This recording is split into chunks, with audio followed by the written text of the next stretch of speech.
Worst case scenario. Worst case scenario for a meaningless Game 82. Here it is. You're looking at it. Luka Doncic in the third quarter of a meaningless game, what ended up being meaningless, I'll talk about that more in a second, game against the San Antonio Spurs, suffers a calf strain, and now his status for the postseason is very much in jeopardy. And therefore, the status of the Dallas Mavericks, the future of the Dallas Mavericks, the chances the Dallas Mavericks have of making an extended playoff run hang in the balance of Luka Doncic's calf. What is going on with that calf? Let me just start by saying I missed the game last night. I had my season opener for my rec league basketball team. Our team name is the Luka Juniors. We lost by 40 points. I can't help but feel like that was a bad omen, a sign of things to come. So therefore, I apologize. I'm sorry. If I, in any way, shape, or form, contributed to this injury by playing terribly in a men's rec league game, then I apologize for that. All right. This looks alarming. I'm not gonna lie to you. This looked terrifying, concerning. When it happened at first, I'm not a doctor. Understand that. The rest of this video, I'm not a doctor. I don't know anything about anything. Okay, I have zero idea the severity of this, the timetable for return. I can only go off of what other people are saying on Twitter, and I'm just assuming those people know what they're talking about. But I thought this was an Achilles injury at first. The way it took him, the delayed response, him grabbing the back of his calf. That's usually a sign of an Achilles injury, right? I could be wrong again. And then him limping off directly to the locker room had me scared shitless. I'm still scared shitless. We're still waiting on results from the MRI. That's one thing to keep in mind. We are now, the time I'm recording this, it is 1 o'clock Central Standard Time on Monday. All right. By the time you're watching this, maybe we already have MRI results. But it does feel like they're taking their sweet time with this MRI, which, as Callie said here, could be a good thing or could be a terribly bad thing. Talk to an NBA injury expert for Dallas News Story soon who wondered why Mavs didn't get Luka Doncic an MRI quicker. We're all wondering that. Either so little concern they didn't need an instant answer. I like that one. That one sounds good. More likely, he guessed, they might see treatment plan extending beyond Saturday game 1. And in case you are wondering, the Dallas Mavericks have the first playoff game Saturday at noon, the very first one. Out of all possible time slots, they put us at Saturday at noon because the Dallas Stars have some random ass regular season game that night. That takes precedence. Fine. Whatever. Cool.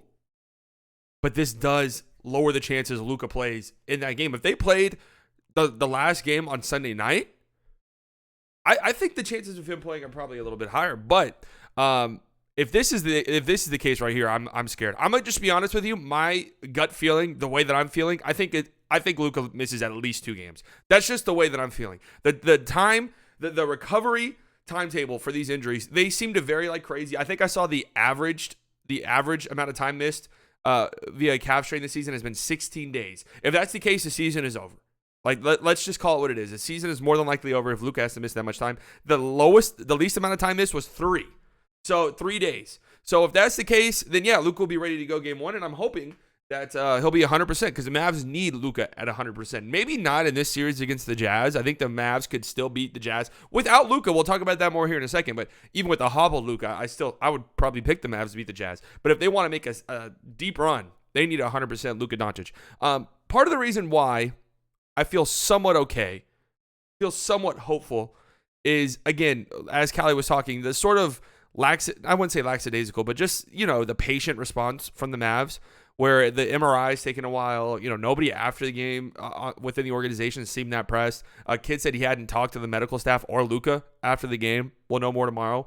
That kind of makes me feel like, yeah, I haven't really talked to him. He seems fine. Brunson himself said, I went up to him, shook his hand, and asked if he is good. He looked at me and said, yeah. Everybody just looked at each other, nodded. I feel like he will be ready. We are talking about playoff basketball. He's a competitor. He will be ready.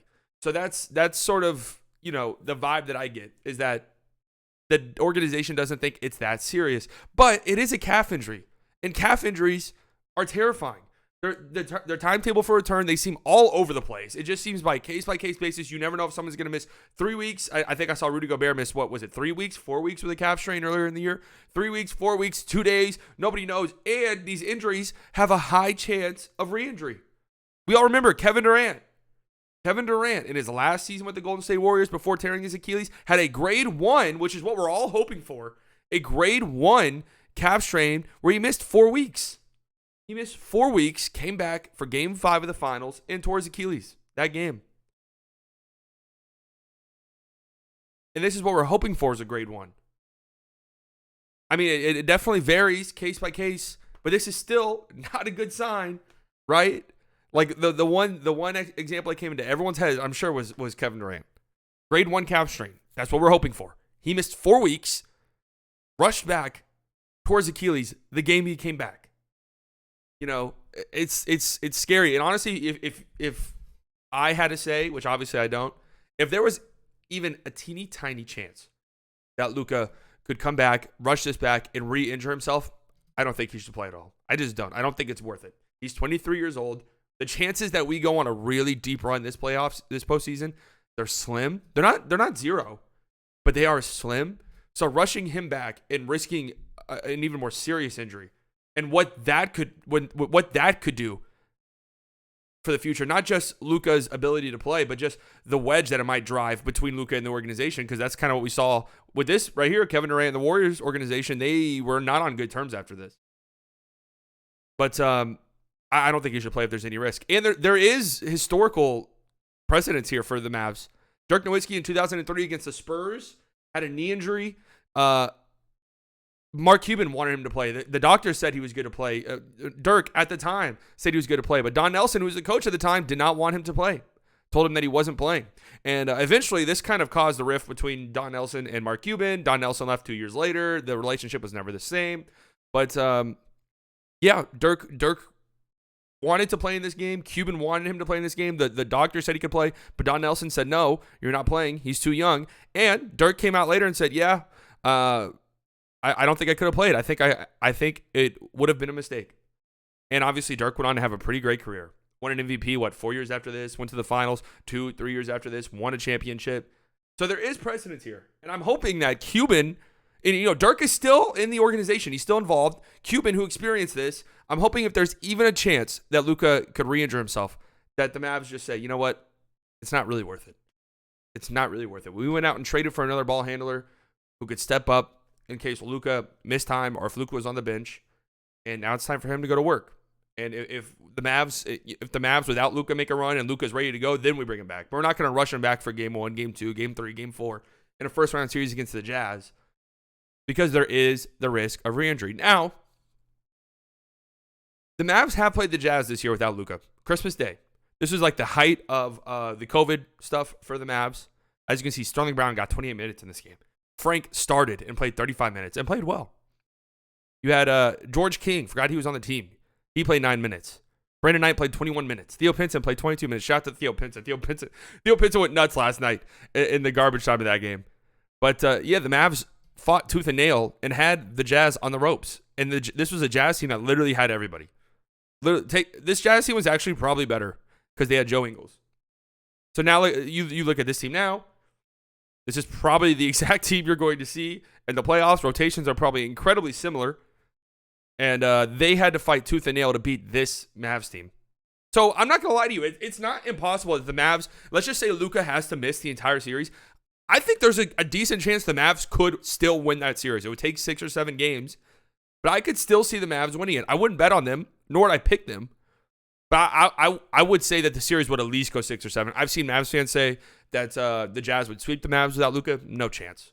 I think that series would still go 6 or 7. With Luka, if Luka is 100% healthy by a miracle on Saturday, game 1, I think the Mavs dispose of the Jazz really easily. I do. That's just the way that I'm feeling. But without Luka, I have a difficult time seeing it, but I still can see it. It'll be time for Brunson to step up and make that money. Dinwiddie, somebody in my Discord, if you want to join the Discord, the link is down in the description, made a really good point. If the Mavs didn't make that Dinwiddie trade, they would be fucked without Luka.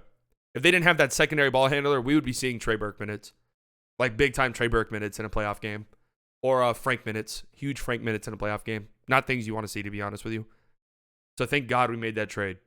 Thank God we have Spencer Dinwiddie here to help carry the load a little bit if Luka has, like a minutes restriction or something, or he's not playing. I hope there's no minute restriction thing. Like, if that's the case, if Luka if you have to be careful of Luka's playtime, I don't even want him out there. That's kind of where we're at. Like, it just doesn't make sense risking him, the future of this team, basically, the future of this entire franchise, risking it because, you want to beat the Jazz in round 1.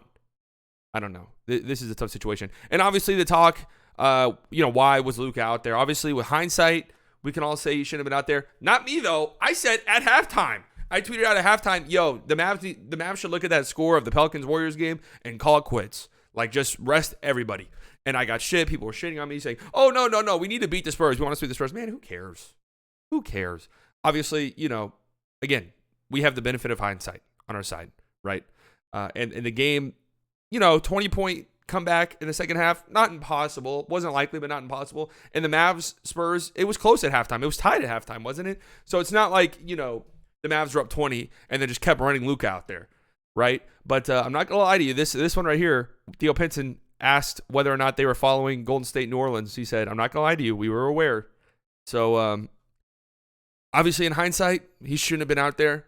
If I were the coach of the team, I wouldn't have had him out there, but I understand why he was. I will say that. I've seen people say this was a fireable offense for Kidd. That's fucking ridiculous. Come on now. Like, I don't think he should have been out there, but I understand why he was. And I get the logic behind it. It sucks.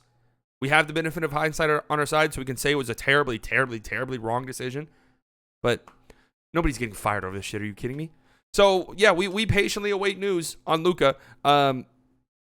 If some more news comes out after I post this video and it's bad, you'll probably see another video from me just really kind of shitting my pants and crying and throwing up and violently shaking and having a seizure and a stroke at the same time. But if it's good news, you probably want to hear from me. I'll just be excited. I gotta work on these playoff previews.